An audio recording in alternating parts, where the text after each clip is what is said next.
పక్షిరాజు నేర్పుతున్న యవ్వన పాఠము అనే అంశాన్ని మనం గత వారం ప్రారంభించాం. దేవుని పిల్లలారా, దేవుడు తాను చెప్పదలుచుకున్నది అనేక విధాలుగా చెబుతూ వెళతాడు అన్నది మనకు తెలుసు. తాను నేర్పించదలుచుకున్నది అనేక మంది ద్వారా చెప్పిస్తాడు.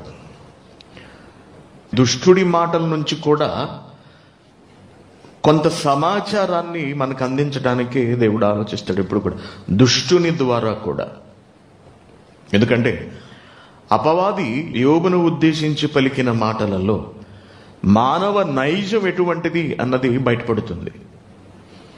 అపవాది యోబును ఉద్దేశించి మాట్లాడినటువంటి మాటలలో మనుషుల స్వభావాన్ని వాడు వ్యక్తపరిచినప్పుడు అది మనకు చాలా చాలా అవసరం. మనం దాన్ని తెలుసుకోవాలి. కాబట్టి దాన్ని కూడా బైబిల్ నందు వ్రాయించాడు.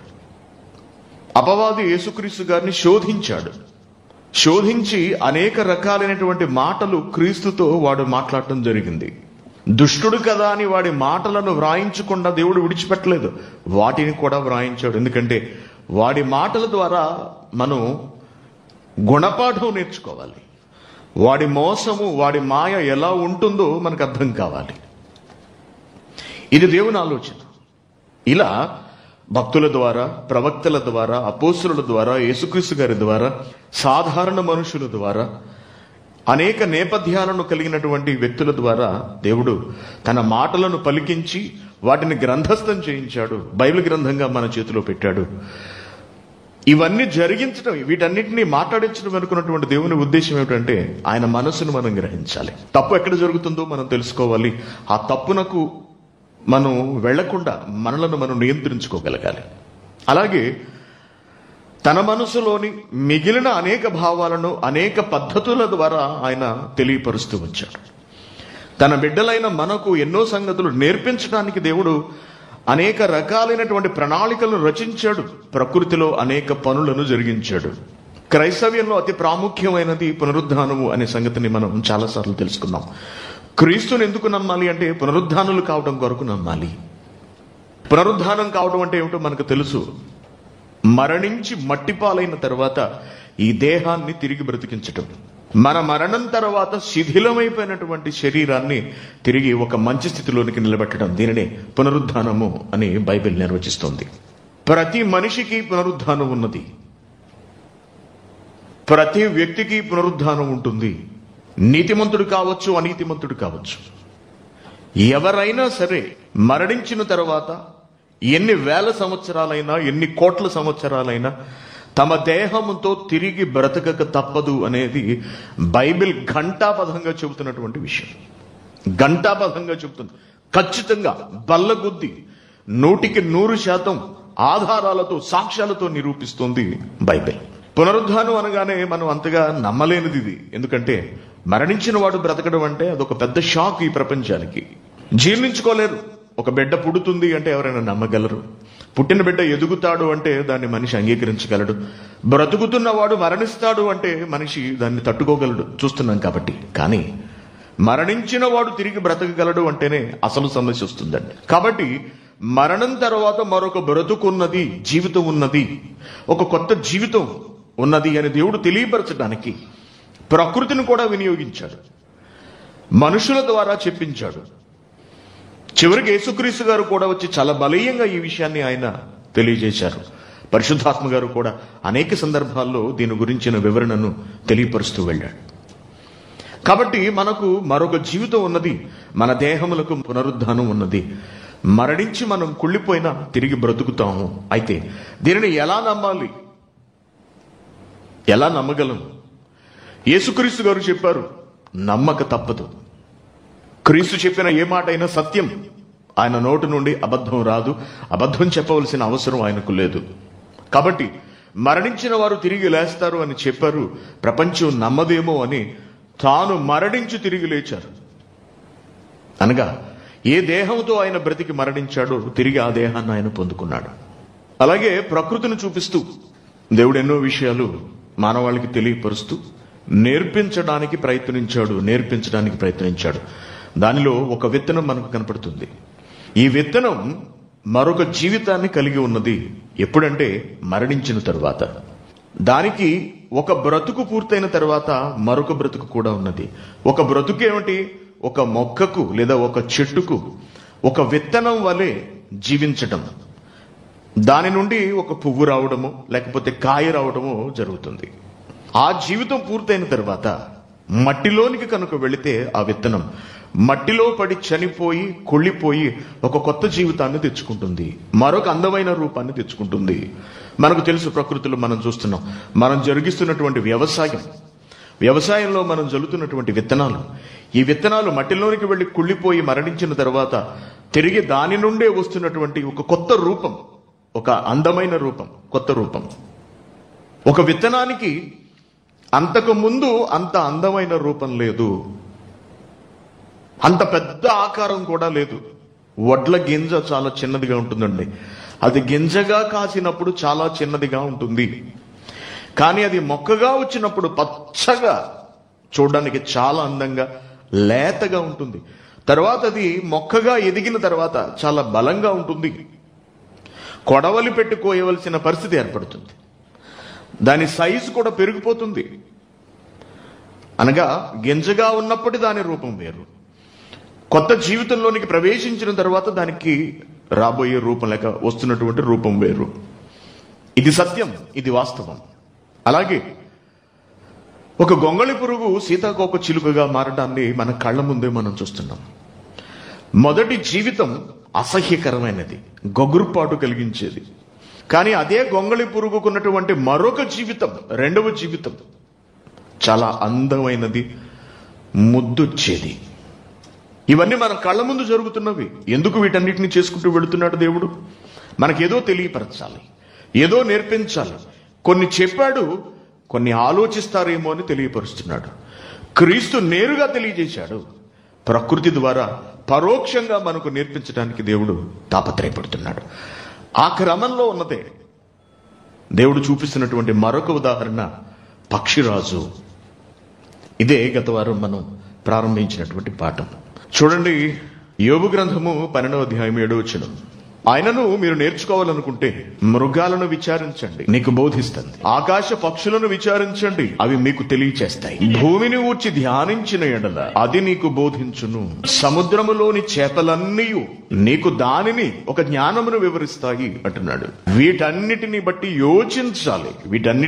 యోచించాలి, యోచించాలి అనగా ఆలోచించాలి, వివేచించాలి అని దేవుడు చెబుతున్నాడు. మన బ్రతుకు గురించి మనం వివేచించుకోవాలి. ఇండియా వెళ్ళిపోయిన తర్వాత మనం ఎలా బ్రతకాలి వివేచించుకుంటూ ఉంటాం. ఈ ఉద్యోగం పోయిన తర్వాత మనం ఎలా బ్రతకాలి వివేచించుకుంటూ ఉంటాం. మరణించిన తర్వాత మన పరిస్థితి ఏమిటి? మనిషి ఎప్పుడూ వివేచించుకోడండి. ఇదేనండి అతిపెద్ద సమస్య. మనిషికి ఉన్నటువంటి పెద్ద జబ్బే నా చావుతో నేను ఏమైపోతాను, తర్వాత నా స్థితి ఏమిటి అన్నది ఆలోచించకపోవటం. చావే ముగింపు, ఇహ దాని తర్వాత ఏమీ లేదు అని భావించటం. దీని నుండి ప్రపంచ ప్రజలను మళ్లించాలండి. ఈ అభిప్రాయం నుండి బయటికి తీసుకురావాలి. మరణమే ముగింపు కాదు, మరణం తరువాత కూడా ఒక అద్భుతమైన జీవితం ఉన్నది, అది శాశ్వతమైన జీవితము, దానికి అంతము లేదు అనే సంగతి క్రైస్తవుడు ప్రపంచానికి తెలియపరచాలి. బాధాకరమైనటువంటి విషయం ఏంటంటే క్రైస్తవుడే ఈ విషయం గురించి పెద్దగా పట్టించుకోడు, మరొక జీవితం గురించి ఆలోచించడు, నిత్య జీవం అనే దాన్ని అంత సీరియస్ గా తీసుకోడు. ఏదో క్రైస్తవ కుటుంబంలో పుట్టడం వల్ల అవే అలవాట్లు మనకు వచ్చేస్తాయి, కొంతకాలానికి బాప్తిసం తీసుకుంటాం, వాళ్ళు చర్చికి వెళ్ళి వస్తుంటారు, మనం చర్చికి వెళ్ళి వచ్చేస్తుంటాం, అయిపోయింది అక్కడితో అనుకుంటున్నామే తప్పించి మరణంతో ఈ ఆత్మ స్థితిగతులు ఏమైపోతాయి అన్నది అంత సీరియస్ గా తీసుకుంటున్న వాళ్ళు ఎవరూ లేరు. పిల్లలు సరిగా చదవకపోతే దాన్ని సీరియస్ గా తీసుకుంటాం. పిల్లలకు మంచి ఉద్యోగం రాకపోతే తల్లిదండ్రులు మంచం పట్టేస్తారు బెంగతోటి. ఇదిగో మన భారతదేశంలో ఆత్మహత్య చేసుకుంటున్న వాళ్ళ సంఖ్య ఎంత అన్నది రాసుకుంటూ వచ్చాడు. ఇంచుమించు ఒక 4-5 ఏళ్ల కాలంలో లక్షల మందికి పైగానే చచ్చిపోయారు. ఒక్కొక్కరిది ఒక్కొక్క కారణం. అధిక శాతం ఆత్మహత్యలు ఆర్థిక సమస్యల వల్ల జరుగుతున్నవి. ఆర్థిక సమస్యలు. మరికొంతమంది అవమానాలు భరించలేక చనిపోవడం, మరికొంతమంది పరీక్షల్లో ఫెయిల్ కావడం వల్ల చనిపోవడం, మరికొంతమంది ప్రేమలు ఫలించకపోవడం వల్ల చనిపోవడం, మరికొంతమంది పెళ్లిళ్ళు త్వరగా అవట్లేదు, పెళ్లి లేట్ అవుతుందని కూడా ఆత్మహత్యలు చేసుకుంటున్నారటండి. ఈ మధ్య కాలంలో నిన్నో మొన్న ఒక వార్త వచ్చింది దీనికి రిలేటెడ్ అనమాట. ఇద్దరు ప్రేమించుకున్నారు, సరే పెద్దలు కూడా ఒప్పుకున్నారు, పెళ్లి చేస్తాము అన్నారంట. పిల్ల తండ్రి సౌదీ అరేబియాలో ఉన్నాడు, ప్రస్తుతానికి వచ్చే పరిస్థితులు లేవు కదండి. అమ్మా నేను రావడానికి కొంచెం లేట్ అవుతుంది, వచ్చిన తర్వాత మీ పెళ్లి జరిపిస్తాను అని చెప్పాడండి. పెళ్లి ఎంతకాలం ఆలస్యం అయిపోతుంది లేక అయిపోతుందో అనే బాధను తట్టుకోలేక ఆత్మహత్య చేసుకుందండి. ఎందుకు? పెళ్లి డిలే అవుతుందని. ఇప్పుడు నీకు పెళ్లి అవుతుంది కరెక్ట్గా, ఇప్పుడు నీకు కరెక్ట్ పెళ్లి దొరుకుతుంటది నరకంలో. ఎందుకు? ఈ పెళ్ళి అయితే సరిపోతుంది త్వరగా అనుకుంటుంది, వెనక ఇంకొక పెళ్లి ఉందని తెలియదు. అంటే మనిషి జీవితం గురించి ఆలోచించినంతగా మరణం తరువాత ఏం జరుగుతుందో ఆలోచించట్లేదు. అలా ఆలోచింప చేసేదే క్రైస్తవ్యము. అలా ఆలోచింప చేయడానికి దేవుడు అనుసరిస్తున్నటువంటి అనేక పద్ధతులే ప్రకృతి ద్వారా ఈ జ్ఞానాన్ని నేర్పించాలని దేవుడు కోరుకోవటము. అందుకే ఏమంటున్నాడు? మృగాలను విచారించు, అవి నీకు బోధిస్తాయి. ఆకాశ పక్షులను విచారించు, అవి నీకు తెలియచేస్తాయి. భూమిని గూర్చి ధ్యానించిన ఎడల అది నీకు బోధిస్తుంది. సముద్రంలోని చేపలు నీకు వివరిస్తాయి. వీటన్నిటిని బట్టి నువ్వు యోచించుకుంటే యెహోవా హస్తము వీటన్నిటిని కలుగు చేసి నీకు విషయాన్ని నేర్పిస్తుంది అనే సంగతి నీకు అర్థమవుతుంది అంటున్నాడు దేవుడు. అలా దేవుడు తన నోటి మాట ద్వారా తయారు చేసినటువంటి ఒక పక్షి నేర్పిస్తున్నటువంటి పాఠమే పక్షిరాజు నేర్పుతున్నటువంటి యవన పాఠము. యెషయా గ్రంథము 40వ అధ్యాయము 31వ వచనము. యెహోవా కొరకు ఎదురు చూచువారు ఎవడు బడితే వాడు కాదు, యెహోవా కొరకు ఎదురు చూచువాడు. ఎదురు చూడడం అనేది చాలా విధాలుగా ఉంటుంది. యెహోవా కొరకు అంటే యెహోవా నీకేదో సహాయం చేస్తాడని నువ్వు ఎదురు చూడడం, అది యెహోవాకు నచ్చిన ఎదురు చూపు కాదు, తండ్రికి నచ్చిన ఎదురు చూపు కాదు. యెహోవా అనగా తండ్రి అయిన దేవుని దగ్గరకు వెళ్ళాలి అనే తాపత్రయం ఉన్నవాడు, యెహోవా కొరకు ఎదురు చూచువాడు నూతన బలం పొందుతాడు. వారు పక్షిరాజు వలె రెక్కలు చాపి విశాలముగా పైపైకి ఎగురుదురు అంటున్నాడు. పైపైకి ఎగురుతారట. కీర్తన గ్రంథము 103వ అధ్యాయం 5వ వచనం. పక్షిరాజు యవ్వనము వలె. ముందు పక్షిరాజు లక్షణాన్ని చెప్పాడు. పక్షిరాజు పైకి ఎగిరిపోతూ వెళ్ళిపోతుంటుంది. ఇక్కడికి వచ్చినప్పటికి ఏమంటాడంటే పక్షిరాజుకి యవ్వనం ఉన్నది, ఆ పక్షిరాజు యవనము వలె నీ యవనము క్రొత్తదవుతుంది అంటున్నాడు. పక్షిరాజుకున్న యవ్వనం ఏమిటో మనం చూసాం. దేవుని పిల్లలారా, ఈ పక్షిరాజు నీటిలో తడవడాన్ని అస్సలు ఇష్టపడదటండి. వర్షం కురుస్తుంది అనుకోండి, మనతో సహా జీవులన్నీ ఏ చెట్టు కిందకు వెళ్ళిపోతాయి. ఇక పక్షులు ఉన్నాయనుకోండి, అలాగే ఆ గూడుల్లో ఉండి తడవక తప్పదు, ఎంతో కొంత తడుస్తాయి ఎంత కాపాడుకున్నా సరే. వర్షం వస్తుందనుకోండి, పక్షిరాజు తడవడానికి ఇష్టపడక ఏం చేస్తుందంటే మబ్బుల పైకి వెళ్ళిపోతుందంటండి. ఎంత విడ్డూరంగా ఉన్నదో చూడండి. ఎందుకు పక్షిరాజు కింగ్? ఎందుకు రాజు? ఎందుకు గెద్ద రాజు అయ్యింది? మేఘముల పైకి వెళ్ళిపోతుందంట. మేఘముల పైకి మనం ఎప్పుడైనా వెళ్ళాం. ఎప్పుడు వెళ్ళాము? ఫ్లైట్లో వెళ్ళాం.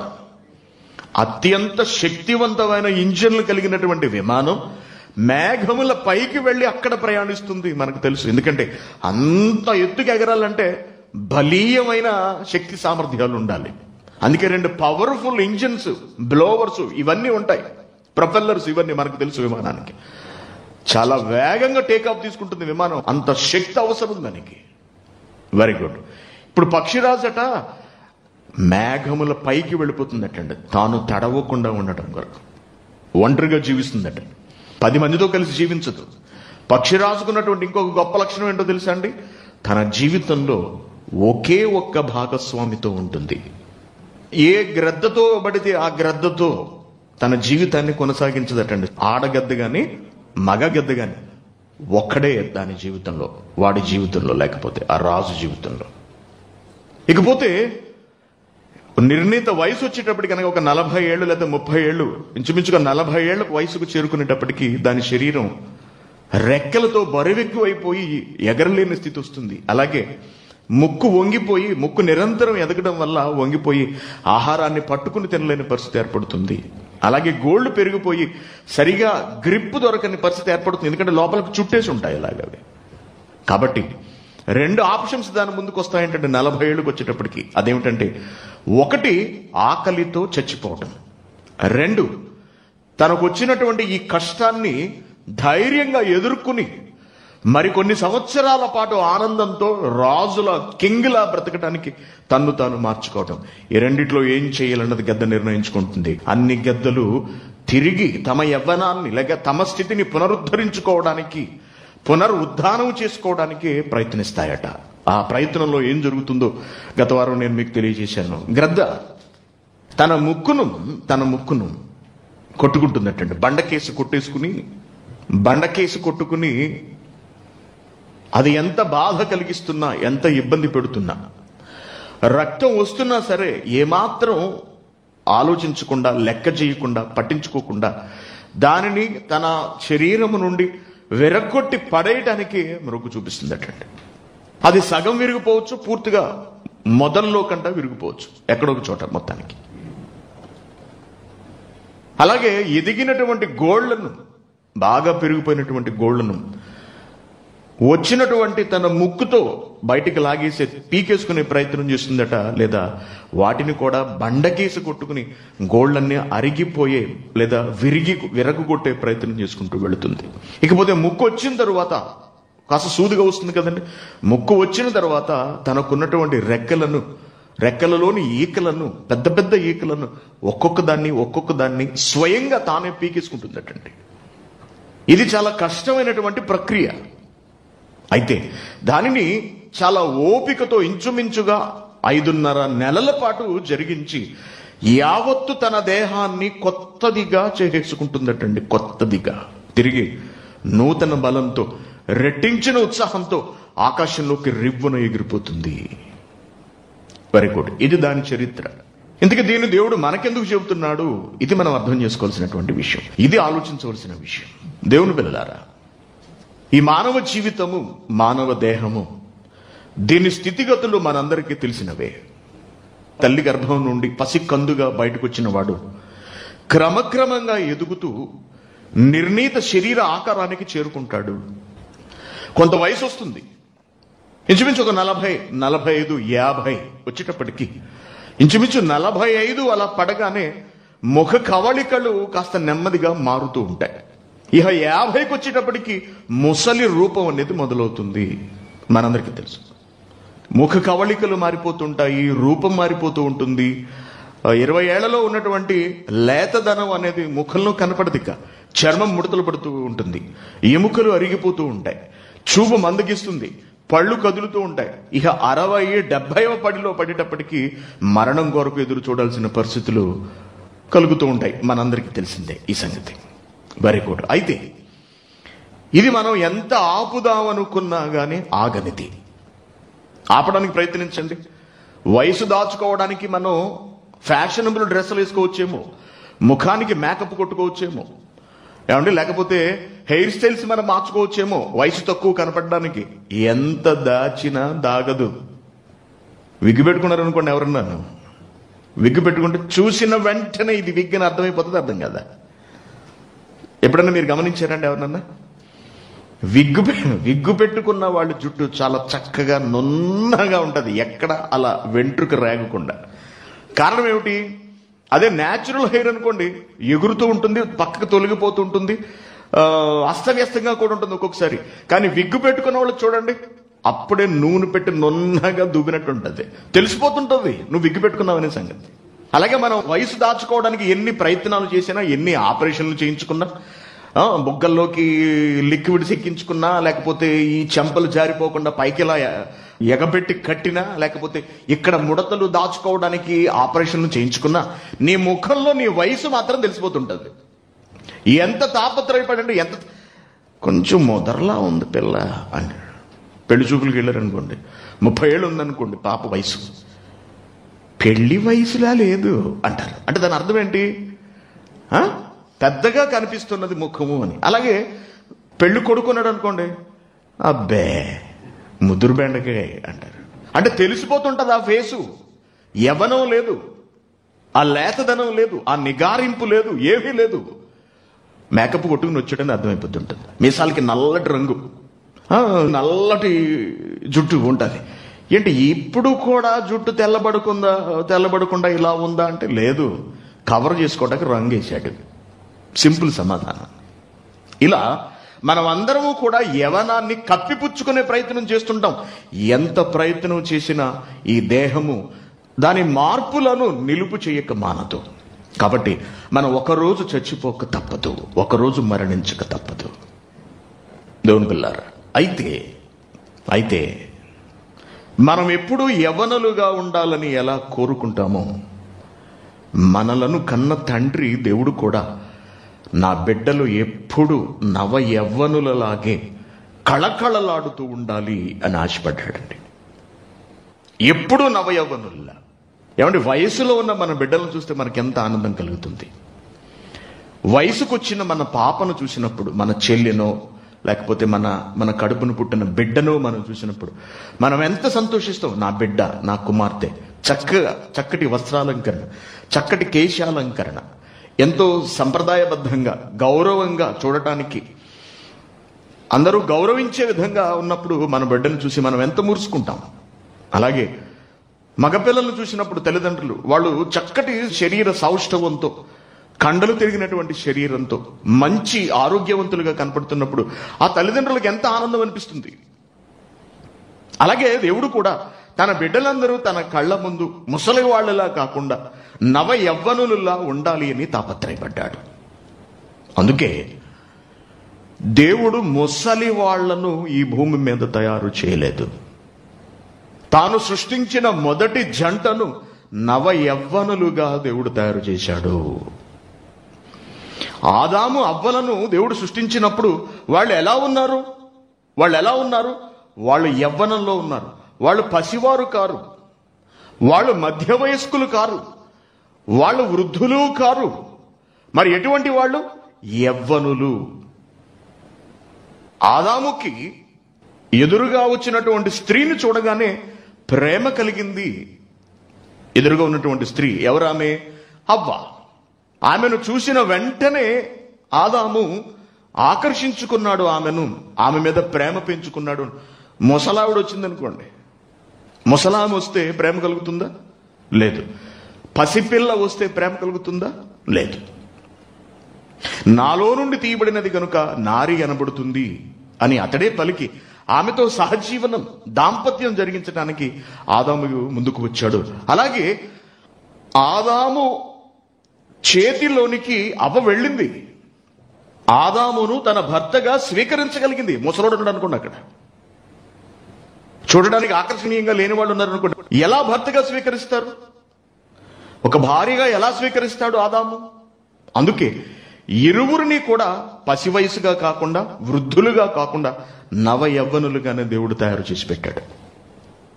వాళ్ళు ఆ యవ్వనంతో ఎన్ని సంవత్సరాలు బ్రతికారో తెలియదు కానీ రండి, వాళ్ళు ఎప్పుడైతే తడబడి తప్పు చేశారో, అనగా దేవుడు వద్దన్న పని చేశారో, అప్పటి నుండి వాళ్లకు కౌంట్ డౌన్ అనేది స్టార్ట్ అయింది. అనగా వారి శరీరం అప్పటి నుండి మరణానికి వెళ్ళటం మొదలు పెట్టింది. మరణానికి ఒక నిమిషంలో వెళ్ళిపోవడం కాదు. మనమందరం కూడా మరణానికి వెళ్ళటానికి చాలా సంవత్సరాలు పడుతుంది. మీరు బాధపడకుండా ఉంటారంటే ఒక విషయం చెబుతాను. మన గర్భాన పిల్లలు పుడుతున్నారు కదండి, వెరీ గుడ్, పుడుతున్నారు. పుట్టిన వాళ్ళు ఏం కావాలి? పుట్టిన వాళ్ళు తప్పనిసరిగా మరణించక తప్పదు. తిరుగు లేదు దానికి. అంటే వీడు పుట్టి ఎదుగుతున్నది, వాడి జీవితంలో రోజులు గతిస్తూ వెళుతున్నది దేని కొరకు అన్నమాట? చావు కొరకు కాదా చెప్పండి? చావు కొరకు కాదా చెప్పండి? నాకు బిడ్డున్నాడు, వాడు ఎదుగుతున్నాడు, వాడికి 9 ఏళ్ళు వచ్చాయి, వాడికి ఇంకా వయసు పెరుగుతోంది అనగా వాడి జీవితంలో దినములు తరిగిపోతున్నాయి అంటే ఎక్కడికి చేరువవుతున్నట్టు లెక్క? మరణమునకు చేరువవుతున్నట్టు లెక్క. అనగా పుట్టిన ఈ శరీరం మరణం బారిన పడక తప్పదు. తదనుగుణంగా శరీరం కూడా మార్పులు చెందక తప్పదు. తదనుగుణంగా అనగా మరణించడానికి అణువుగా ఈ శరీరం మారక తప్పదు. అనగా శరీరంలో కలిగేటటువంటి మార్పులు, నిర్ణీత వయసు వచ్చేటప్పటికి చర్మం ముడతలు పడటం, కంటిలో కాంతి తగ్గిపోవటం, ముఖ వర్చస్సు తగ్గిపోవటం, శరీరం ఒడిలిపోవడం, ఇవన్నీ ఎందుకు జరుగుతున్నాయంటే మన దేహంలో మరణానికి అనుగుణంగా ఈ దేహం తన పద్ధతులను, తన నడవడికను అన్నిటినీ కూడా మార్చుకుంటూ వెళుతూ ఉంటుంది. దీని కొరకు మన శరీరంలో ఎన్నో రసాయనిక చర్యలు జరుగుతాయి, ఎన్నో సంకేతాలు వెలువడుతూ ఉంటాయి అని మనం గతంలోని పాఠాల్లో చూసాం. Very good. ఇప్పుడు దేవుడు నవ యవ్వనులుగా ఉండాలని తన బిడ్డల గురించి ఆశపడ్డాడు. అయితే మనిషి తప్పు చేయటం అనగా, పాపము చేయటం అనగా, దేవుని ఆజ్ఞను అతిక్రమించడం వల్ల ఈ దేహమును మరణానికి అప్పగించే స్థితి తెచ్చుకున్నాడు. శరీరము వడిలిపోవటం మొదలయ్యింది. అలా వడిలి పటుత్వాన్ని కోల్పోయి ఒక రోజున ఆత్మను నిలిపి ఉంచలేని స్థితి ఏర్పడుతుంది. ఆత్మ అనే ఒక మహాశక్తిని మన దేహంలో నిలిపి ఉంచలేని పరిస్థితి వస్తుంది. కిడ్నీలు పాడవుతాయి, బ్రెయిన్లో బ్లడ్ క్లాట్ అవుతుంది, ఫలితంగా పక్షవాతం వస్తుంది, లేకపోతే హార్ట్ ఫెయిల్యూర్స్ వస్తాయి, గుండెపోటు వస్తుంది, లేకపోతే ఎముకలు అరిగిపోతాయండి, ఎక్కడికక్కడ పెళుసుగా మారిపోయి ఊడిపోయి పొడిగా రాలిపోతూ ఉంటాయి. అటువంటి స్థితులలో ఇహ ఆత్మ మానవ దేహంలో నివసించక ఈ దేహమును విడిచిపెట్టి వెళ్ళిపోతుంది. ఇది జరగటానికి మనిషి వృద్ధుడు కావాలి. వృద్ధుడు. అయితే యవ్వనం అనేది మన జీవితంలో కొంత భాగం మాత్రమే ఉంటుంది. ఉదాహరణకు ఒక 18 ఏళ్ల వయసు నుండి 35 ఏళ్ల వరకు ఉండొచ్చు. ఈ రోజుల్లో 50 ఏళ్ల వరకు కూడా యవ్వనముగానే పరిగణిస్తూ 50 నుంచి 60 వరకు అనుకుంటా మధ్య వయసు అని ప్రస్తావిస్తున్నారు.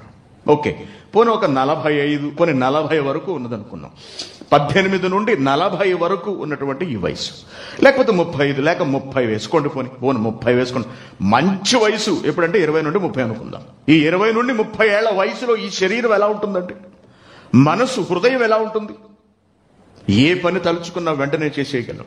దానికి కావలసిన మానసిక సామర్థ్యం ఉంటుంది, శారీరక దృఢత్వం ఉంటుంది. పట్టు పట్టామంటే సాధించేంత వరకు విడిచిపెట్టమేక.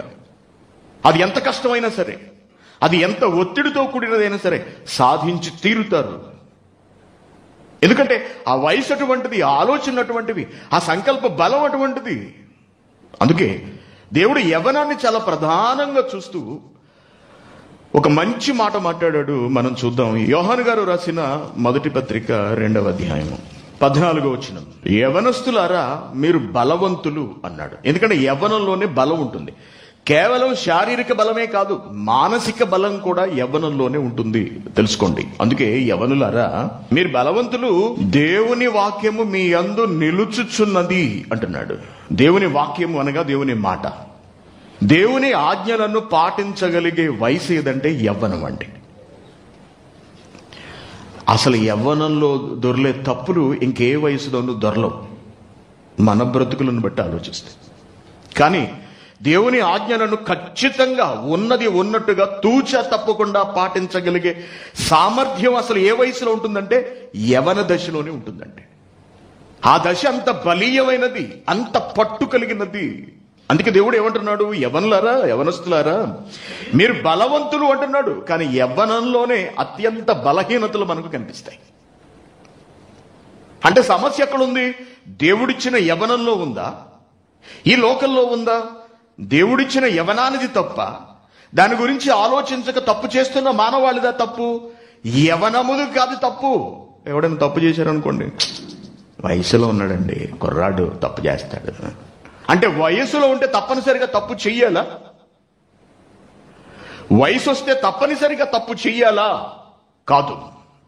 వయసులో ఉండగానే తప్పు చేయకుండా ఉండగలడు మనిషి, ఉండాలి కూడా.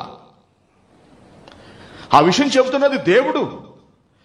దేవుడు చెప్పినది ఎప్పుడూ కూడా ఒకరి విషయంలో అబద్ధము, తప్పు కానేరదు. మరెందుకు మనిషి యవన దశలో దారి తప్పిపోతున్నాడు? దేవుని మాట వినలేదు, దేవుని ఉద్దేశం అర్థం కాలేదు. యవన దశ ఎందుకు దేవుని వలన ఇవ్వబడుతున్నదో అర్థం చేసుకోలేకపోతున్నాడు. కాబట్టి అందుకే దేవుడు యవ్వనాన్ని ప్రత్యేకంగా చూస్తూ ప్రత్యేకంగా మాట్లాడుతున్నాడు. యవనస్తులారా మీరు బలవంతులు, దేవుని వాక్యము మీ యందు నిలుచుచున్నది అని. మీరు దుష్టుని జయించి ఉన్నారు, మీరు దుష్టుని జయించారు అంటున్నాడు. దేవుని కంటికి యవనస్తులు ఎలా కనపడుతున్నారట? దుష్టుడిని అనగా చెడును జయించిన వాళ్ళు. చెడ్డ పనిని జయించిన వాళ్ళు, జయించడం అంటే చెడుతో పోరాడి దాని మీద విజయం సాధించిన వాళ్ళు, జయించిన వాళ్ళు అనగా. అంటే యవ్వనం చాలా విలువైనది అనే సంగతి మనకి ఇక్కడ అర్థమవుతుంది. Very good. ఇప్పుడు ఆ యవ్వనం మనకు కావాలా వద్దా? కావాలి. ఎవరు మాకు వద్దన్నాడు? రెండు చేతులెత్తండి. మాకు వద్దండి, మేము ముసలోళ్ళు కానీ బతుకుతాం ఇలాగా. ముసలివాళ్ళకి సరిగా తినడానికి అవకాశం ఉండదు, ఎందుకంటే పళ్ళు ఊడిపోతాయి. జంతువులు ఇచ్చామనుకోండి, ముసలోళ్ళు ఏం తింటారు? అలాగే మంచి మసాలా ఫుడ్ ఏదైనా మంచి వయసులో ఉండగా చిత్తకొడతాం మనం. ముసలోళ్ళు అయితే పాపం వాళ్ళు తిన్నది అరిగించుకోలేరు, అక్కడి నుంచి మోషన్స్ పట్టుకుంటాయి, వాంతులు అవుతాయి, కాళ్ళు చేతులు తేలిపోతాయి, ప్రాణం అయిపోతుంది. అదే వయసులో ఉండగా అయితే ఏమండి, మంచి వయసులో ఎన్ని రకాల తిళ్ళు ఎప్పుడు పడితే అప్పుడు తినేస్తాం మనం.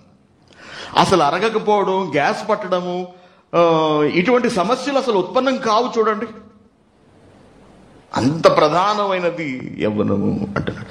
దానిలోనే సాధించగలగాలి, దానిలోనే చేయగలగాలి. అది మీకు వద్దా? ఇక మళ్ళీ యవ్వనం కావాలంటే మీరు కావాలంటారా వద్దంటారా? యవ్వనం కావాలన్నవాడు చేతులెత్తండి. వద్దా? యవ్వనాన్ని ఎవడన్నా వద్దంటాడా అండి? అసలు వృద్ధాప్యం కావాలి మాకు అన్నవాడు చేతులెత్తండి. ఏది వద్దంటే ఇలాగే ఉందాం అనుకుంటున్నారా? కుదరదండి. తప్పనిసరిగా ముసలాళ్ళు అయి తీరాల్సిందే. యవ్వనాన్ని మనం విడిచిపెట్టవలసిందే. కానీ దేవుడు యవ్వనాన్ని ఇస్తానంటున్నాడు. కీర్తన గ్రంథము 103:5 పక్షిరాజు యవ్వనము వలె, అనగా గ్రద్దకున్నటువంటి యవ్వనము వలె నీ యవ్వనము క్రొత్తదవుతుంది అంటున్నాడు. నీ యవ్వనం కొత్తదవుతుంది, నీ యవ్వనం కొత్తదవుతుంది, నీ యవ్వనం కొత్తదవుతుంది. మరి కొత్తది మనకు వద్దా?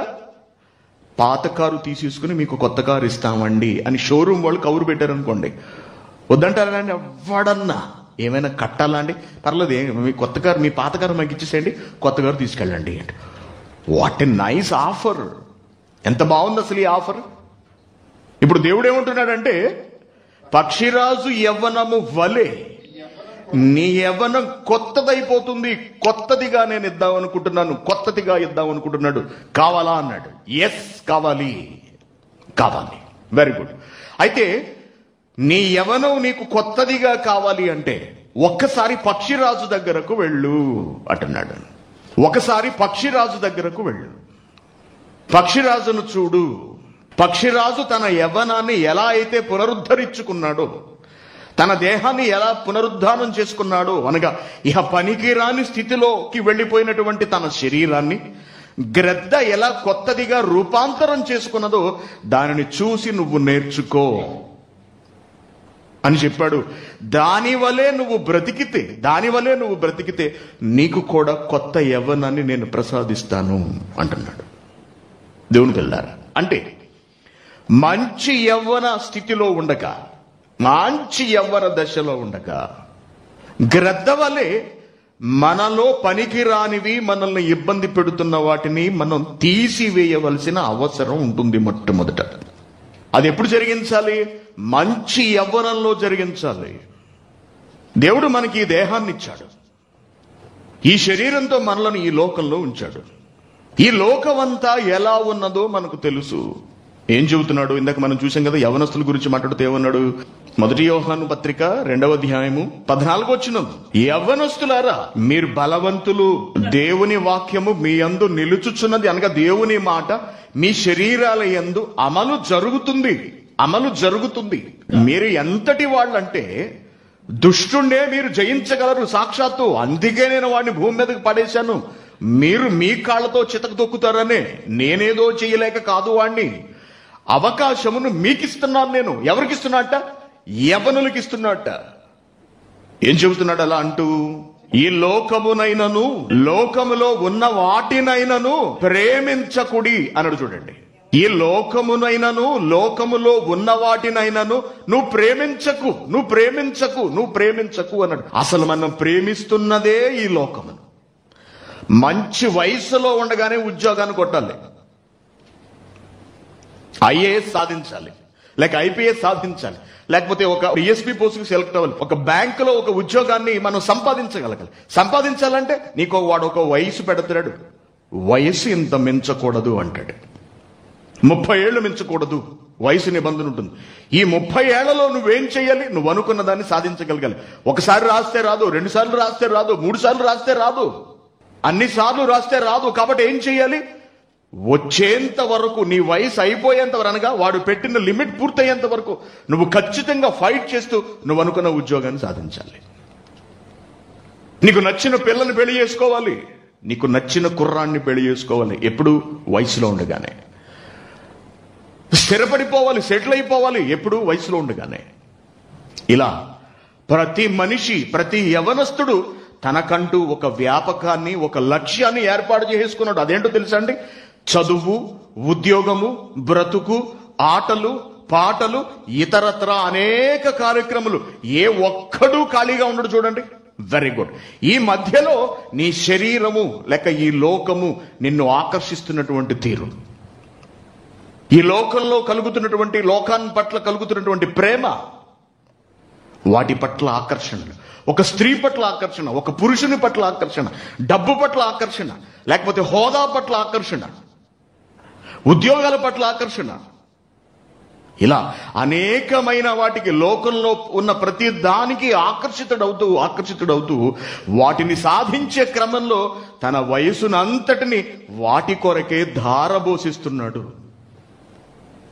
నువ్వు దుష్టుని జయించాలి అంటే యవ్వనంలో ఉండగా, అనగా నువ్వు చెడు వైపు వెళ్లకుండా ఉండాలి అంటే మొట్టమొదట నువ్వు ఈ లోకాన్ని ప్రేమించకూడదు. ఒక హోదాను ప్రేమించకు ఎప్పుడు, ఒక పెద్ద ఇంటిని ప్రేమించకెప్పుడు, ఒక పెద్ద ఉద్యోగాన్ని ప్రేమించకెప్పుడు.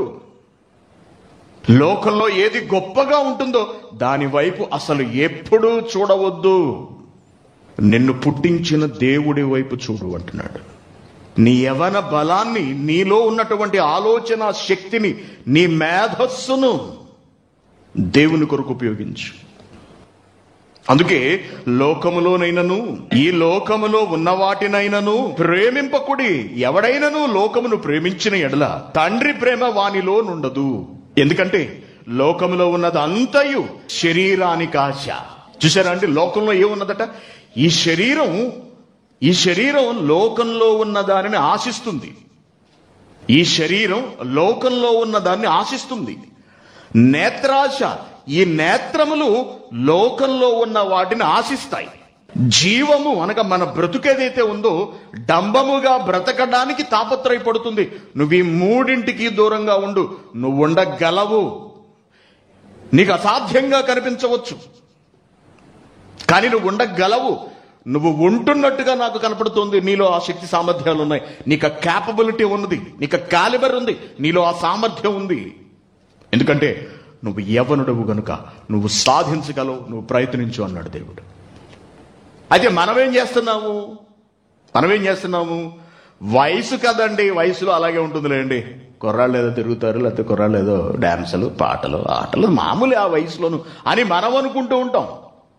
మన కంటికి సాధారణంగా కనపడేవి దేవుని కంటికి అంత సామాన్యంగా కనిపించట్లేదు, కానీ మన జీవితాలను నాశనం చేస్తున్నట్టుగానే కనపడుతున్నవి.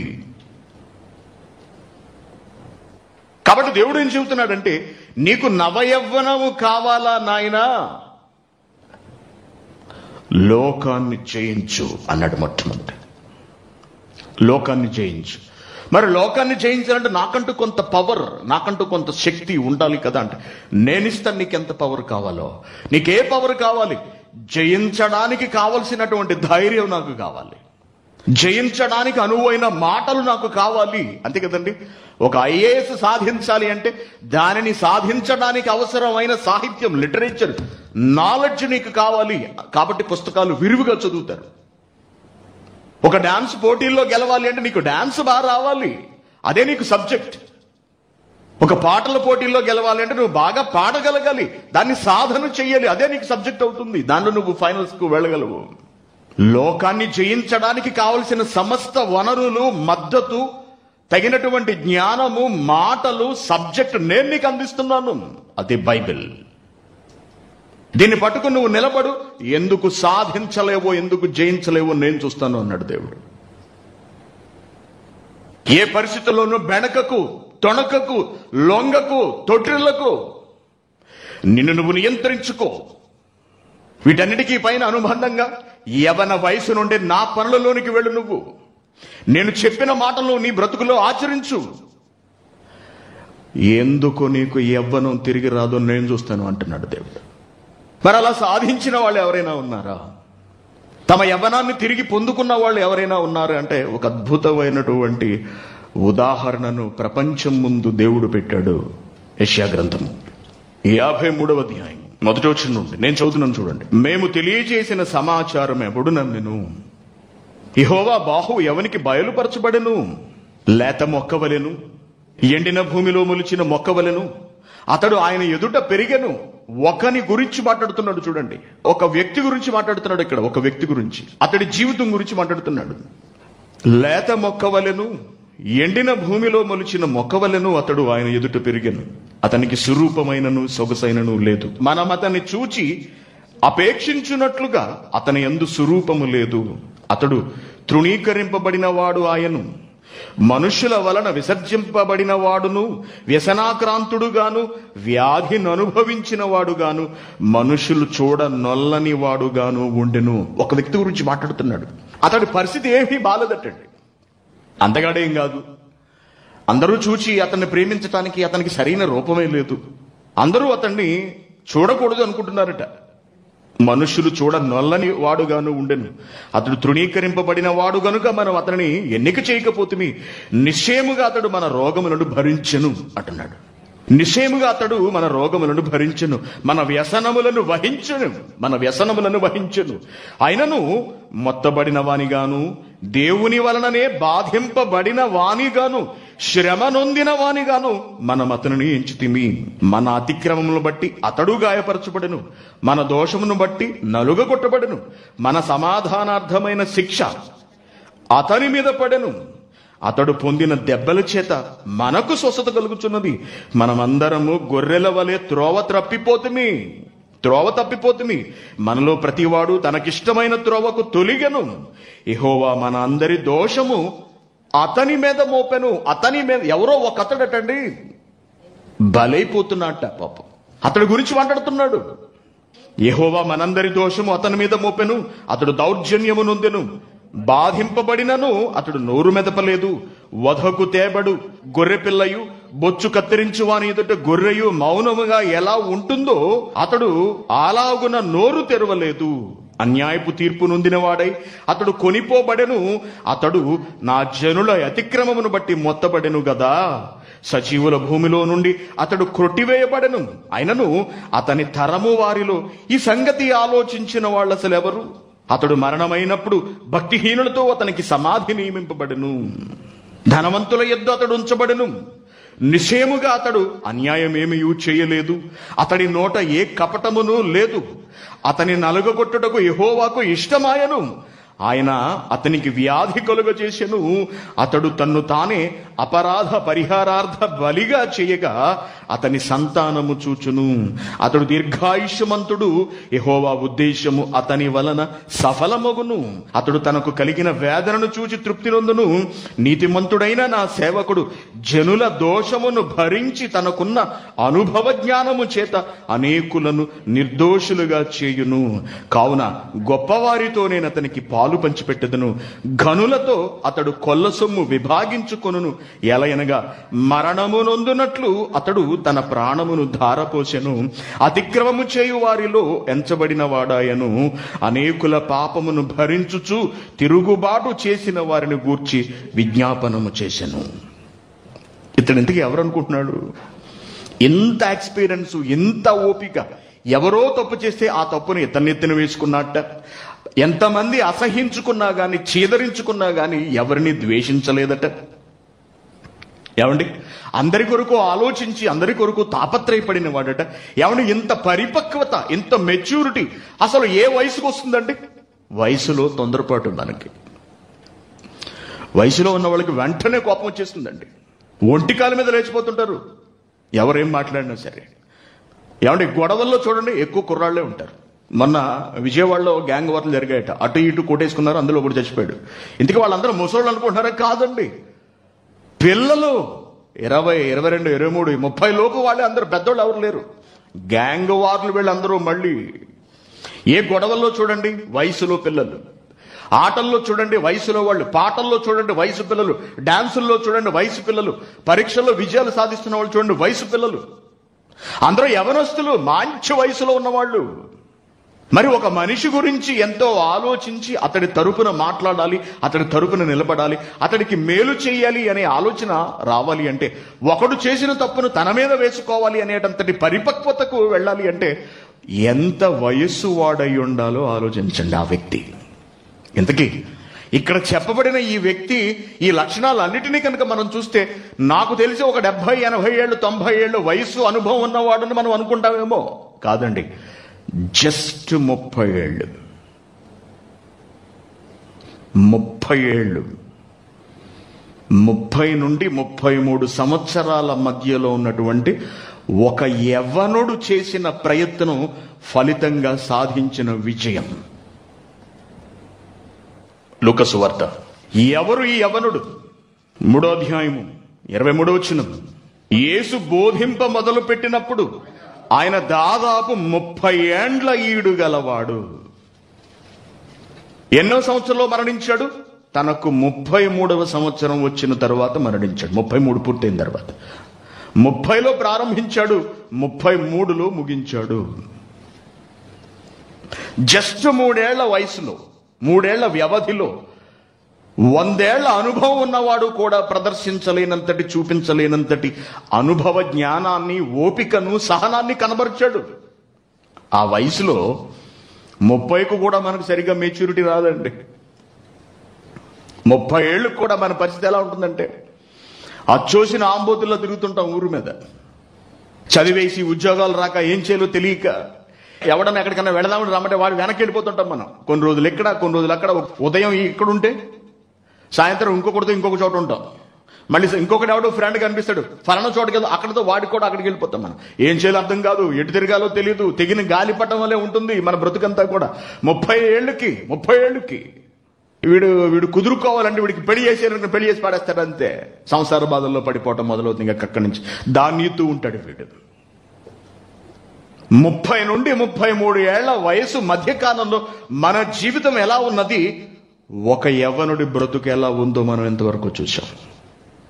దేవుని పిల్లలారా, లోకం వైపు చూడలేదండి. నా జీవితం కూడా బాగుండాలి అని అనుకోలేదు. నేను కూడా సుఖపడాలి అని అనుకోలేదు. ఎలా సుఖపడాలి? ఎలాగోలా సుఖపడిపోదాం, అడ్డంగా అయినా సరే.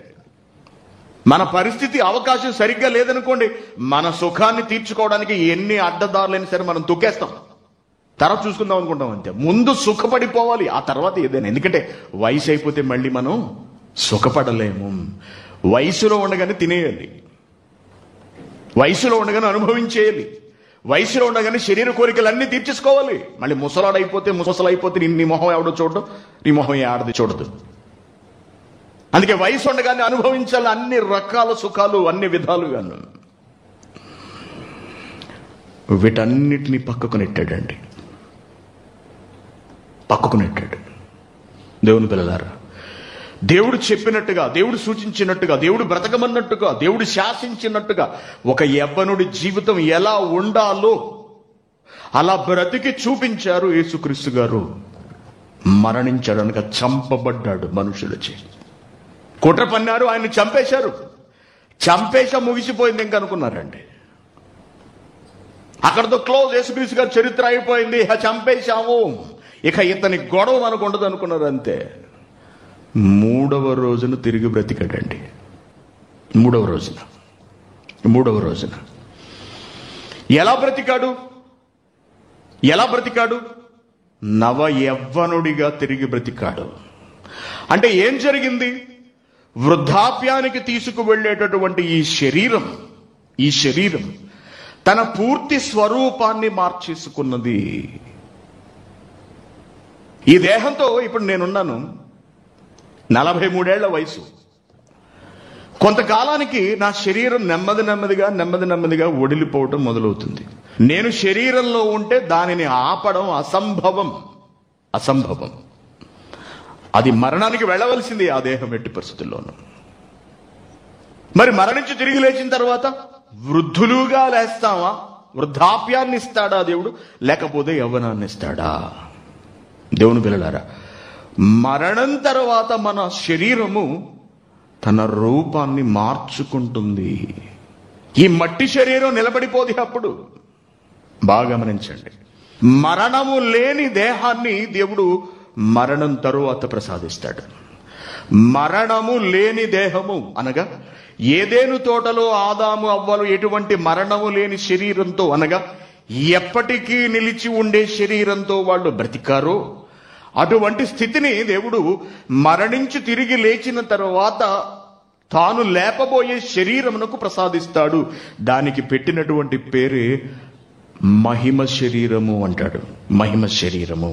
ఫిలిప్పీయులకు రాసిన పత్రిక 2వ అధ్యాయం చూడండి, 3వ అధ్యాయం 21వ వచనం. సమస్తమును తనకు లోబరుచుకొనజాలిన శక్తిని బట్టి ఆయన మన దీన శరీరమును తన మహిమ గల శరీరమునకు సమరూపము గల దానిగా మార్చును అంటున్నాడు. తన మహిమ గల శరీరమునకు సమరూపము గల దానిగా మార్చును. యేసుక్రీస్తు గారు మరణించి తిరిగి లేచిన తర్వాత ఆయన దేహం ఎలా మార్చబడింది అంటే మహిమ గల శరీరము అంటున్నాడు. మహిమ గల శరీరం ఉన్నది, కానీ దానికి మహిమను ఆపాదిస్తాడు దేవుడు. మహిమ అంటే నాశనము కానిది అని అర్థము. మహిమ దేహము అనగా నాశనము కాని రూపంలో ఉన్నటువంటి దేహము. ఏది నాశనం అవుతుంది? ఈ శరీరం నాశనం అవుతుంది. కాబట్టి దేనికి మహిమనివ్వాలి? శరీరమునకు ఇవ్వాలి మహిమ. ఏమిటి మరణించి తిరిగి లేచిన దేహాలకు దేవుడిచ్చే మహిమ? ఇహ ఆ శరీరము ఎప్పటికీ నాశనము కాదు, ఎప్పటికీ నాశనం కాదు. ఎలా ఉంటుంది మరి?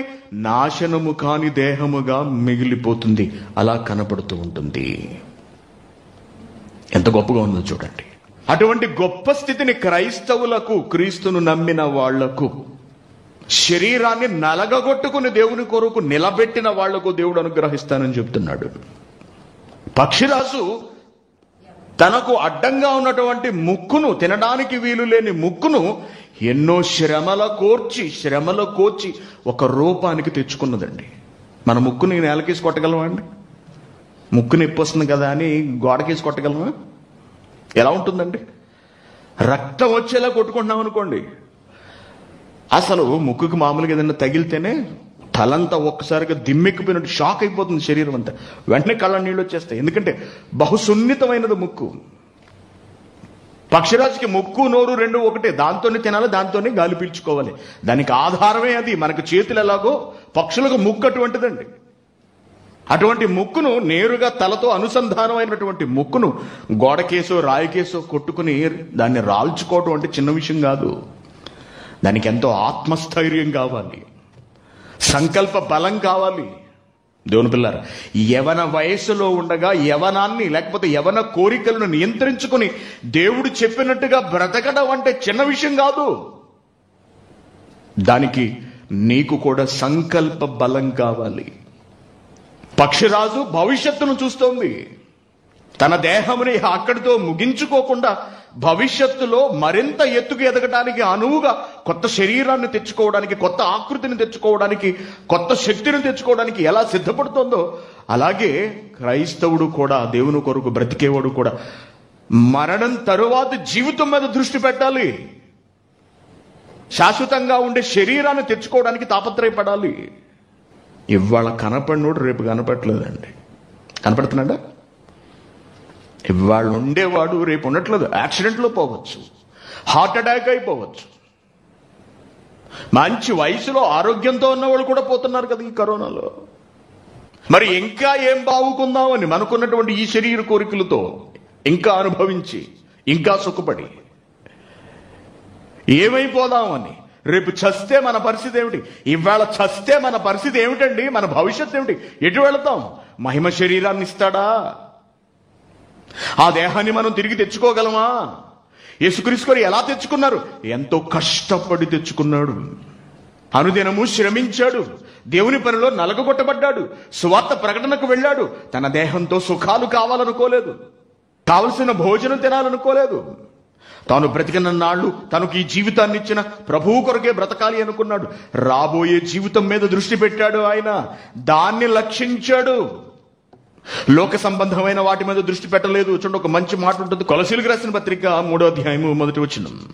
మీరు క్రీస్తుతో కూడా లేపబడిన వారైతే పైనున్న వాటిని చూడు, పైనున్న వాటిని చూడు. నువ్వెప్పుడూ ఇక్కడ ఉండిపోవు, నువ్వెప్పుడో ఒకప్పుడు అక్కడికి వెళ్ళక తప్పదు. కాబట్టి నువ్వు అక్కడికి చేరుకోవడానికి ప్రయత్నించు. భూమి మీద ఉన్న వాటిని చూసావనుకో, ఇక్కడే మట్టిలో సమాధి అయిపోతావు. మరణం తర్వాత నీకు ఒక జీవితం ఉండదు, నీకు ఒక భవిష్యత్తు ఉండదు. నీ దేహం మట్టిలోనికి వెళ్ళి కూలిపోయి క్రీస్తు రెండవ రాకడతో తిరిగి లేపబడి అగ్నిగుండంలోకి వెళ్ళిపోతుంది దేహం. కాబట్టి పైనున్న వాటిని చూడు. పైన యేసుక్రీస్తు గారు ఉన్నారు, ఆయన ఎలా బ్రతికాడో చూడు. యవనంలో ఆయన ఎలా జీవించాడో చూడు. తన యవన కోరికలను ఎలా అధిగమించాడో చూడు. ఏమంటున్నాడు? మీరు క్రీస్తుతో కూడా లేపబడిన వారైతే బాప్తిస్మం తీసుకుని పైనున్న వాటినే వెతకండి, పైనున్న వాటిని వెతకండి. తన భవిష్యత్తు చూసుకున్నాడు పక్షిరాజు, తన భవిష్యత్తు చూసుకున్నారు యేసుక్రీస్తు గారు. మనమే భవిష్యత్తు చూసుకుంటున్నాం. ఈ భూమి మీద మన భవిష్యత్తు మనం వెతుక్కుంటూ ఉంటాం. ఈ భూమి మీద శరీర కోరికలు తీర్చుకోవడం గురించి మనం ఆలోచిస్తూ ఉంటాం. మన గమ్యాలు చాలా పెద్ద పెద్దవి ఉంటాయి, చాలా పెద్దవి ఉంటాయి. మన లక్ష్యాలు చాలా పెద్ద పెద్దవిగా ఉంటాయి. మనం మరణించిన తర్వాత ఎలా పునరుద్ధానము కాగలము, ఆ మహిమ శరీరాన్ని ఎలా తెచ్చుకోగలము అంటున్నాడు. కొరింథీయులకు రాసిన 2వ పత్రిక చూద్దాం, 5వ అధ్యాయము 1వ వచనం నుంచి. భూమి మీద మన గుడారమైన ఈ నివాసము శిథిలమైపోతుంది అంటున్నాడు. కాదా? భూమి మీద మన గుడారమైన ఈ నివాసము, ఈ శరీరం ఏమైపోతుందో తెలుసా? సొంత వాళ్ళు చూడడానికి కూడా లేదండి. కరోనాతో కనుక చచ్చిపోతే బాడీని ఇవ్వటం లేదు, కనీసం ముఖం కూడా చూడగలిగే అవకాశం ఉండట్లేదు. నేరుగా గోతిలో పెట్టేస్తారు మనల్ని. మన వాళ్ళు మన మీద పడి ఏడ్చే పరిస్థితి కూడా లేదు. ఇంకసలు ఏమి సాధిద్దామనండి మనం ఈ లోకంలో మనకు నచ్చినట్టుగా బ్రతికి? అత్యాధునిక వైద్య సదుపాయాలు ఉన్నటువంటి అమెరికా, జర్మనీ, ఇంగ్లాండ్ వంటి దేశాలు, ఈ కువైట్ వంటి దేశాల్లోనే మరణాలను ఆపలేకపోతున్నారు. రేపు వాళ్ళలో ఆ లిస్టులో మనం కూడా చేరిపోవచ్చు. చేరిపోతే మన భవిష్యత్ ఏమిటి? మరణంతో ముగిసిపోతుంది అనుకుంటున్నావా? లేకపోతే ఈ భూమి మీద ఉన్నవే శాశ్వతం అనుకుంటున్నావా? మనం ఈ గుడారమే శాశ్వతం అనుకుంటున్నాం, ఎప్పుడూ బ్రతికిపోతాం అనుకుంటున్నావా? దీనిలో లేదండి. అసిమ్టమాటిక్ రోగ లక్షణాలు లేని వాళ్ళు కూడా ఆకస్మికంగా కుప్పకూలి చనిపోతున్నారు. మరణం మన ముంగిట ఉంది, మరణం మన వాకిట ఉంది, మరణం మన ఒంట్లోనే ఉంది. ఎప్పుడు మనల్ని మింగేస్తుందో తెలియదు. కాబట్టి ఈ గుడారము, ఈ నివాసము, ఇది శాశ్వతం కాదు, ఇది శిథిలం అయిపోతుంది అంటున్నాడు. ఇది శిథిలం అయిపోతుంది అనగా మట్టిలోనికి వెళ్ళి పూడ్చిపెట్టబడుతుంది, కుళ్ళిపోతుంది. అయితే చేతి పని కాక దేవునిచే కట్టబడినదియు నిత్యమైనదియునైనా నివాసము పరలోకమందు మనకున్నదని ఎరుగుదుము. పరలోకంలో ఉంది నివాసము అంటున్నాడు. పరలోకంలో ఉంది నివాసం. మరి అక్కడికి ఎలా వెళతాం?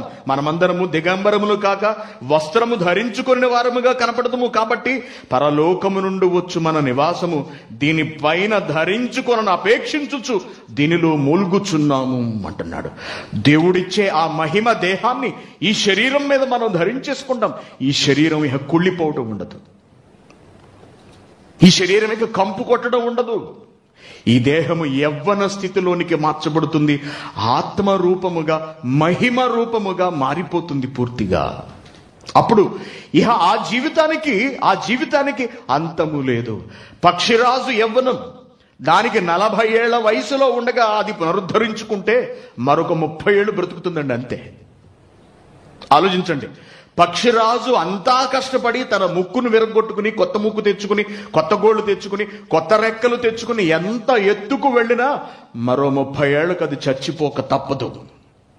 అయితే దేవుని ఆజ్ఞల ప్రకారం దేవుడు మనకిచ్చిన యవ్వన దశను, లేకపోతే ఈ జీవితాన్ని దేవుని కొరకు వినియోగించి లోకం వైపు చూడక శరీర కోరికలను నియంత్రించుకుంటూ దేవుడిచ్చిన ఆజ్ఞల ప్రకారం మనం బ్రతుకుతున్నట్లయితే మరణించిన తర్వాత దేవుడు మనకు అనుగ్రహించబోయే మహిమ దేహము ఎల్లప్పుడూ నిలిచి ఉంటుంది, దానికి అంతము లేదు, అంతము లేదు అంటున్నాడు. అది ఎప్పటికీ నాశనము కాదు, ఎప్పటికీ నాశనం కాదు. చూడండి 2 కొరింథీ 4:16 చూడండి. కావున మేము అధైర్యపడము, మా బాహ్య పురుషుడు అనగా ఈ శరీరం మా బాహ్య పురుషుడు, ఈ శరీరం కృషించిపోతున్నాడు. కృషించుచున్నాను అనగా వృద్ధులో అవుచున్నాను, కృషించిపోచున్నాను. ఆంతర్య పురుషుడు అనగా ఆత్మ, ఆంతర్య పురుషుడు దినదినము నూతన పరచబడుచున్నాడు. కొత్తగా మనం ఏమైనా ఆలోచించగలుగుతున్నామా? నూతన పరచబడుచున్నావా, లేక నానాటికి దిగజారిపోతున్నావా? మన బ్రతుకులో, మన ప్రవర్తన వల్ల, మన పాపాల వలన, మన తప్పుల వలన నూతన పరచబడుచున్నామా? రోజు రోజుకి పరిశుద్ధులముగా మనం తీర్చబడుతున్నామా, లేక రోజు రోజుకి పాపులముగా మారిపోతూ కొనారిల్లిపోతున్నామా, గోతిలోకి దిగిపోతున్నామా? ఎలా ఉంది మన బ్రతుకు? కావున మేము అధైర్యపడము, మా బాహ్య పురుషుడు కృషించుచున్నను, ఆంతర్య పురుషుడు దినదినము నూతన పరచబడుచున్నాడు. మేము దృశ్యమైన వాటిని చూడక అదృశ్యమైన వాటినే నిదానించు చూచుచున్నాము గనుక క్షణమాత్రముండు ఈ చులకని శ్రమ మా కొరకు అంతకంతకు ఎక్కువగా నిత్యమైన మహిమ భారము అటండి. చూడండి, నిత్యమైన మహిమ భారం, మరణం తర్వాత దేవుడు మనకు ప్రసాదించబోయే యవ్వన మహిమ రూపము నిత్యత్వాన్ని కలిగి ఉంటుంది అంటున్నాడు. నిత్యమైనది ఎలయనగా దృశ్యమైనవి అనిత్యములు, అదృశ్యమైనవి నిత్యములు, ఎల్లప్పుడూ నిలిచి ఉండేవి. కాబట్టి దేవుని పిల్లలారా, మన మరణం తథ్యం. ఇవాళ కాకపోతే రేపు కాకపోతే నువ్వు 100 ఏళ్ళు బతికినా సరే ఒక రోజున చావక తప్పదుగా. Very good. చచ్చిన తర్వాత మన పరిస్థితి ఏమిటి అన్నది బ్రతికుండగానే మనం నిర్ణయించుకోవాలి. మరణం తర్వాత మనం ఏ స్థితికి వెళ్ళాలో బ్రతికుండగానే మనం ఆలోచించుకోవాలి. ఇంటి దగ్గర ఏ ఇల్లు కట్టాలో చచ్చాక ఆలోచిస్తాడండి ఎవడన్నా? బతికుండగా ఆలోచిస్తాడా? చచ్చాక ఆలోచిస్తాడు ఎవడైనా? చచ్చాక ఆలోచించడానికి ఏమైనా ఉందా? బ్రతికుండగానే మనకి మరణం ఉన్నదని ఎప్పుడూ మనం మైండ్లో పెట్టుకోవాలి. మరణం తర్వాత ఎటు వెళ్ళాలి, దేవుని దగ్గరకా, మోక్షమునకా, లేక అగ్నిగుండమునకా, మనమే నిర్ణయించుకోవాలి. మన ప్రవర్తనను మనం సరి చేసుకోవాలి.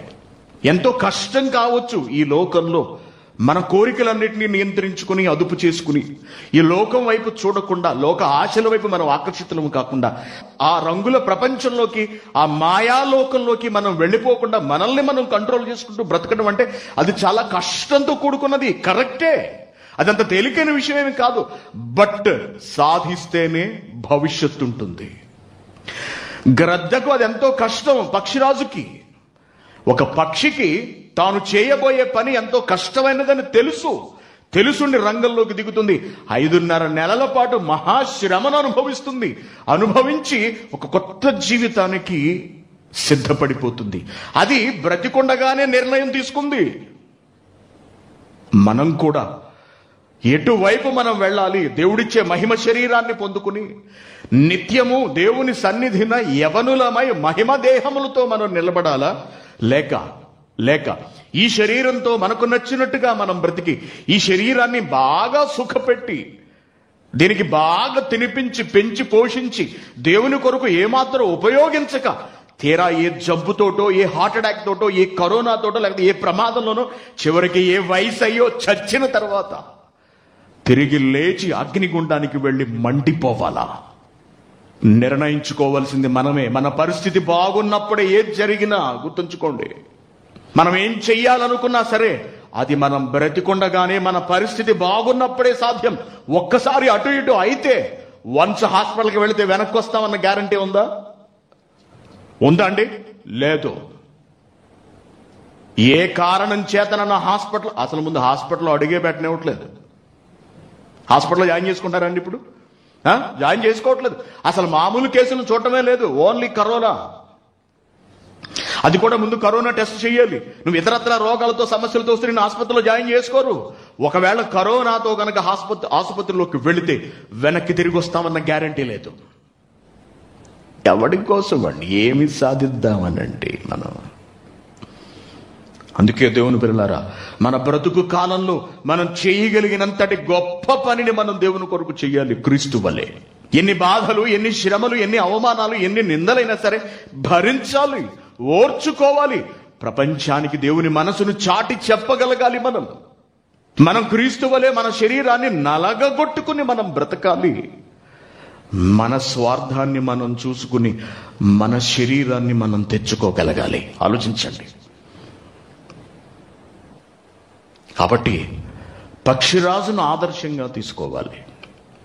పక్షిరాజు ఎలా బాధను భరించాడు, శ్రమలు అనుభవించాడు, భవిష్యత్తుకు ఎలా బాటలు వేసుకున్నాడు, అలాగే మనం కూడా పక్షిరాజును ఆదర్శంగా తీసుకొని పక్షిరాజు వంటి గొప్ప తెగింపును కనబరిచినటువంటి, లేదా పక్షిరాజును మించిన గొప్ప ఆలోచనలు కనబరిచినటువంటి క్రీస్తుని మన లక్ష్యంగా, మన గమ్యంగా పెట్టుకుని ఆయన వలె మనం బ్రతుకుతూ, ఆయన వలె మన శరీరాన్ని దేవునికి అంకితం చేసి దానిని వినియోగించిన నాడు ఆయన వలనే పునరుద్ధానులము కాగలము.